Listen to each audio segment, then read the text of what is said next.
চট্টগ্রামের বাইরে যে শান্তিনগর রয়েছে সেখানে নাগিনী পাহাড়ে আশেপাশে অনেকগুলো পাহাড় কাটা হচ্ছে দীর্ঘদিন ধরে।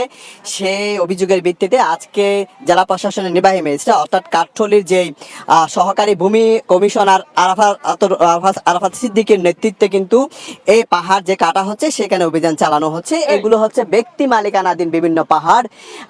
প্রায় 1 একরের জায়গার উপর যে পাহাড়গুলো রয়েছে সেগুলো কিন্তু কাটা হচ্ছে। সেই অভিযোগের ভিত্তিতে কিন্তু এখানে অভিযান পরিচালনা করছেন জেলা প্রশাসনের নির্বাহী ম্যাজিস্ট্রেট এবং সহকারী ভূমি কমিশনার। আপনাকে জানিয়ে রাখি, চট্টগ্রামে কিন্তু বৃষ্টি হলে সবচেয়ে বড় যে সমস্যা সেগুলো হচ্ছে পাহাড় ধস। আর এই পাহাড় ধসের অন্যতম যে কারণ সেটি হচ্ছে পাহাড়গুলো কেটে ফেলা, পাহাড়গুলো সাবার করে ফেলা। এবং এই যে এখানে পাহাড় কেটে কেটে অনেকগুলো আবাসিক ছোট ছোট আবাসিক গড়ে উঠেছে এবং বিভিন্ন টিন শেড বস্তি গড়ে উঠেছে, যেগুলো কিন্তু বর্ষা আসলে ভয়ঙ্কর হয়ে ওঠে। কারণ এখানে পাহাড় ধস হলে কিন্তু এই উঁচু উঁচু পাহাড়গুলো এখানে ভেঙে যায়। তো কিছুক্ষণ আগে কিন্তু সে অভিযান শুরু করেছে। এ পর্যন্ত প্রায় এখানে 5-6টি অবৈধ বসতি তারা কিন্তু ভেঙে দিয়েছে, গুড়িয়ে দিয়েছে। এবং আপনাকে একটু জানিয়ে দেখায়, এই যে পাহাড়, তো এই পাহাড়গুলো এরকম সবুজ এবং অনেক গাছগাছালি ছিল এই পাহাড়ের উপর, সবগুলো কেটে কিন্তু এখানে একেবারে কেটে কেটে কেটে কেটে স্তর করে করে কিন্তু এখানে নতুন করে কিন্তু বসতি স্থাপন করছে একটি চক্র।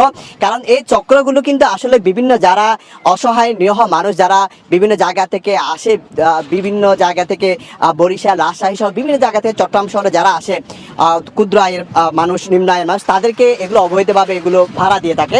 তো ভাড়া দেওয়ার পরে কিন্তু তারা এখানে বসবাস করে, কিন্তু তাদেরকে আসলে সরানো যায় না। একটি চক্র কিন্তু এখানে ভেতরে কাজ করে। একটি চক্রের ভেতরে কাজ করার কারণে কিন্তু এখান থেকে তাদেরকে সরানো যায় না। 2-1 দিন ধরে কিন্তু এই নাগিনী পাহাড় নিয়ে অনেক অভিযোগ ছিল। সেই অভিযোগের ভিত্তিতে কিন্তু আজকে অভিযান শুরু হয়েছে। পাহাড় যারা কাটছে তাদেরকে বেশ কয়েকজনকে ধরেছে এবং প্রায় 5 থেকে 6টি অবৈধ স্থাপনা এখান থেকে গুড়িয়ে দিয়েছেন কাঠঠোলি সার্কেলের সহকারী কমিশনার আরাফাত সিদ্দিকী।